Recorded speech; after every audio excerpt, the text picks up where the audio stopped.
ECM में common questions होते हैं, आइए उनके बारे में आप जानते हैं। पहला क्वेश्चन है, ईसीएम को शॉर्ट कब बोलते हैं? ईसीएम कनेक्टर्स की पिनों के ऊपर वोल्टेज चेंज होने का कारण क्या होता है? एनपीसी शॉर्ट होने के कारण ईसीएम पे किस तरह का इफेक्ट पड़ता है? नीचे दिए गए फॉल्ट आने का कारण क्या हो सकता है? फॉल्ट क्या आ रहे हैं? P0086 fuel pressure sensor circuit low, P0192 fuel rail pressure sensor circuit low. तो आइए इन क्वेश्चंस के आंसर्स को ढूंढते हैं ईसीएम के अंदर। ईसीएम को चेक करने के लिए ईसीएम को शॉर्ट कब बोला जाता है? मैं रोटरी स्विच को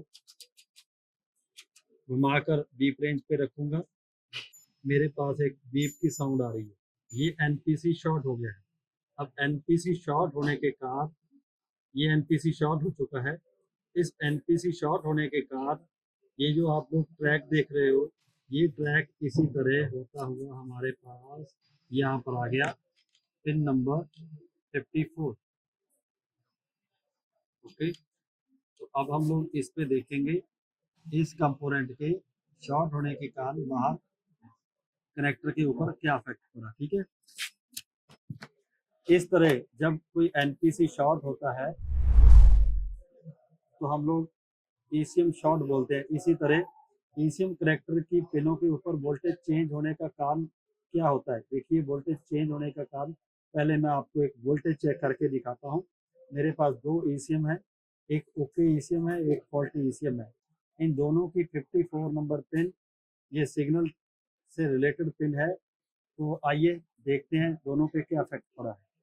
ये मैं आपको एक वोल्टेज दिखा रहा हूँ मल्टीमीटर के ऊपर, ये 44 नंबर पिन है, इसमें मेरे पास वोल्टेज आ रही है। अब इसी तरह जब मैं फॉल्टी ईसीएम पे चेक करता हूँ तो मेरे पास 0 वोल्टेज आ रही है। तो एक एनपीसी शॉर्ट होने के कारण हमारी वोल्टेज के ऊपर सीधा इफेक्ट पड़ता है इस पे। इसी तरह एक कंपोनेंट के कारण ईसीएम को शॉर्ट बोला जा सकता है। ईसीएम कनेक्टर की पिन के ऊपर वोल्टेज चेंज होने का कारण भी यही है। एनपीसी शॉर्ट होने के कारण ईसीएम पे किस तरह का इफेक्ट पड़ता है? ईसीएम में एक फॉल्ट कोड आने लग जाएगा जब हम लोग स्कैन करते हैं, तो नीचे दिए गए फॉल्ट आने का कारण यही है। ईसीएम ईसीयू रिपेयर बुक, इससे आप लोग car, truck, petrol, diesel, BS6 ECM को रिपेयर कर सकते हो, क्योंकि मेथड कभी भी चेंज नहीं होते हैं। जनरेशन चेंज हो सकती है लेकिन मेथड वही रहेगा। यहाँ पे लिखा हुआ है 256 नंबर ये पेज है, इस पे यहाँ एनपीसी बनाकर भी दिखाए हुए हैं। इसमें लिखा हुआ है नॉन पोलराइज्ड कैपेसिटर को दो तरीकों से चेक करना चाहिए। मैं अभी आपको बताऊंगा। एक तो यह शॉर्ट ना हो, दूसरा इसके ऊपर आने वाली वैल्यू भी चेक कर लेनी चाहिए। इस कंपोनेंट की अपनी वैल्यू नहीं होती है, जिस आईसी के पास लगा होता है उसकी वैल्यू इस नॉन पोलराइज्ड कैपेसिटर के ऊपर दिखाई देती है। तो आइए इसको रीड करके, ये पूरा चैप्टर है फ्यूल रेल प्रेशर सेंसर से रिलेटेड, यहाँ पे कोड भी लिखे हुए हैं और काम करने का तरीका इस सर्किट में इस नॉन पोलराइज्ड कैपेसिटर के बारे में बात की गई है। तो इसमें फॉल्ट हमें इसी तरह के मिलते हैं। तो अभी मैं आपको चेक करके दिखाता हूँ कि जो नॉन पोलराइज्ड कैपेसिटर है, मैं इसको जो चेक कर रहा हूँ वो कंटिन्यूटी रेंज पे चेक कर रहा हूँ। यहाँ पे स्क्रीन पे आप लोग देख सकते हो,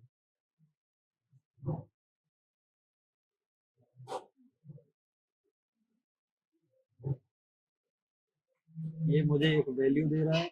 ये बिल्कुल ओके कंपोनेंट है, इसकी वैल्यू, इसकी अपनी वैल्यू नहीं है, ये एक आईसी की वैल्यू जो आईसी इसके साथ लगा हुआ है। ठीक है जी, इस आईसी की वैल्यू है। तो इसी तरह अगर मैं फॉल्टी ईसीएम पे आपको दिखाऊंगा, इसमें हमें बीप साउंड की आवाज आएगी। अब देखिए, ये एनपीसी हमारा शॉर्ट हो चुका है। एक एनपीसी के कारण क्या क्या इफेक्ट करते हैं इस वीडियो में मैंने आपको बताया। जो हमारा ईसीएम रिपेयर ट्रेनिंग का बैच है 15 नवंबर से चालू हो रहा है। अगर आप इस तरह की ट्रेनिंग चाहते हो, प्रैक्टिकल ट्रेनिंग, तो आप बुकिंग करवा सकते हो। Okay, thank you.